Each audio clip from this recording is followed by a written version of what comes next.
हाँ तो भाइयों, आज मैं आपको एक जोक सुनाने जा रहा हूँ। सुनना चाहोगे? देखिए, एक बार एक जो चींटी चींटी हुआ ना, चींटी, वो हाथी के ऊपर चढ़ बैठी। oh, no! और कहने लगी, चल रे घोड़े टिक टिक टिक, चल मेरे घोड़े टिक टिक टिक, चल मेरे घोड़े टिक टिक टिक। आया मजा? हंसी आई? हंसी आई?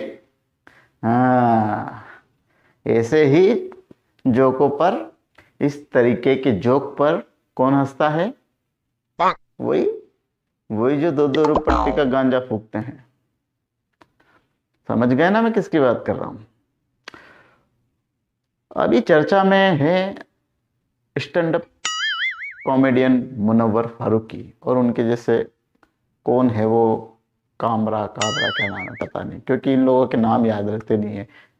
ये तभी हाईलाइट होते हैं जब कोई कंट्रोवर्सी होती है, कोई विवादों में घिर जाते हैं, जब कूटे पड़ते हैं, तब ये हाईलाइट होते हैं, जब ये सामने दिखते हैं।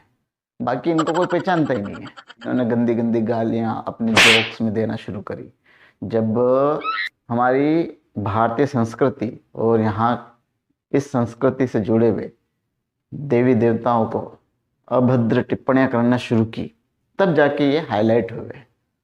और फिर हमने देखा कि देखे से कैसे जोक मारते हैं, कैसी कॉमेडी करते हैं, अश्लील बातें। और इन बातों को सुनकर जो गंजड़ी नशेड़ी वहां जो बैठे हैं वो खिलखिला के हंस उठते हैं।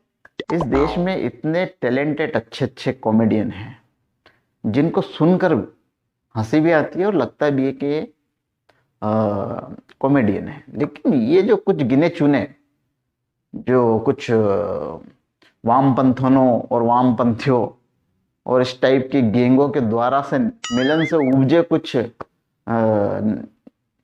बेतुके कॉमेडियन सामने आते हैं, जिनकी बातों मैंने सर्च किया, देखा कि हाँ कॉमेडी है इनमें, क्या टैलेंट है। तब पता पड़ा कि ओहो, अभी अभी ट्वीट देखा मुनव्वर फारूकी का, क्योंकि कुछ शो बेंगलोर में कैंसिल करने पड़े और भी जगह कहीं कुटे भी खाए, कैंसिल भी किए। तो फिर ट्वीट आया बंदे का कि टैलेंट हार गया, नफरत जीत गई। अरे बाबू, अश्लील बातें करना, इस देश की संस्कृति और हिंदू देवी देवताओं का अपमान करना, ये टैलेंट है? तो गली छाप कहीं टैलेंटेड घूम रहे हैं। और रही बात नफरत की, तो इस देश की संस्कृति और संस्कार, यहाँ की सभ्यता को अगर अपनी गंदी जुबान से अपमान करोगे ना, तो नफरत का सामना करना पड़ेगा।